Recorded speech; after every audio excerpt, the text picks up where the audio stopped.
Y'all, Dave Chappelle just dropped some serious receipts about Shannon Sharpe's lawsuit, and it's wild.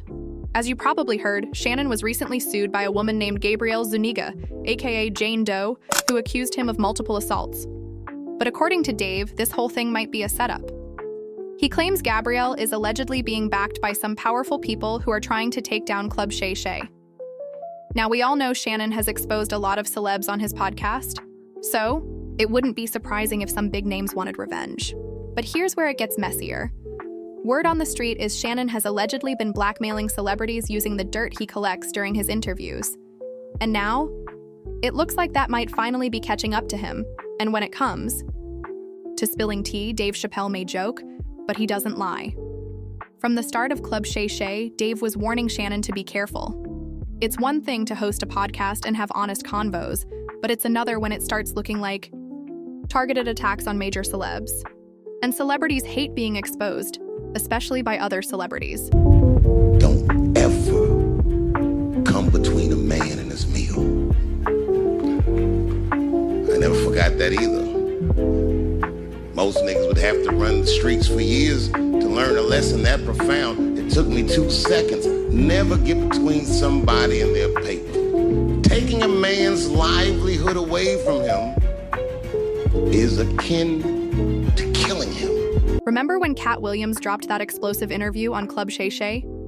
Dave wasn't here for it. He said, "What part of the game is this? Cat's out here roasting his own people while letting the white folks slide. Cat's talented, but why paint ugly pictures of us?" Dave also called out how the podcast was hurting fellow Black comedians and said, "I've been through hell, lost everything, and never snitched on anyone. Cat's out here acting like the truth police while tearing down his own."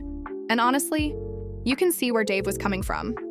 Celebs were getting furious with Shannon not just because of the interviews, but because the shots were coming from inside the industry.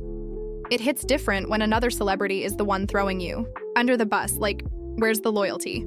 Now, y'all already know that Club Shay Shay had some wild moments, but let's be real, Cat Williams' interview basically set the tone for 2024. Cedric's sitting here telling you why he ain't a movie star. He over here look like a walrus. You didn't say nothing. He can't even get his arms off his stomach sitting over here. Why I'm not a movie star. What? It's a situation. He never wrote anything. Remember, when Cedric the Entertainer starts, he's supposed to be singing, dancing, and telling jokes. That's why he's called the Entertainer. Right. We found out he can't sing, can't dance, and doesn't write jokes. He did 4 comedy specials. They're so bad, Shannon, they're not available on Netflix or Tubi. Can I say that again for the audience? They're so bad that they're not available on Netflix or Tubi. You don't think Say's a good comedian? The world doesn't think that, sir. I have 12 comedy specials. He has 4 specials that are not available on Netflix or Tubi. That episode sparked a ripple effect of exposés and dragged a lot of names into the mud. With over 80 million views, it's still the most watched podcast interview on the platform. But the backlash? Phew. That's where Shannon Sharpe's real problem started. Cat came hard for the industry, and a lot of people felt like he was giving off hater energy, especially since his own career had been rocky in recent years. Some folks thought his rant wasn't about exposing truth, but more about bitterness and jealousy.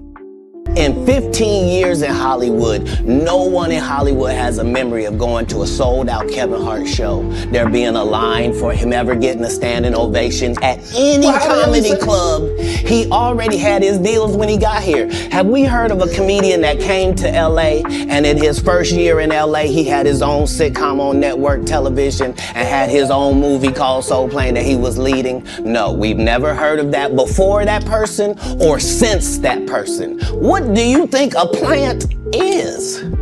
Maybe people don't understand the definitions of these words. He just did his documentary with Chris Rock where he shows you that his whole upbringing in comedy was on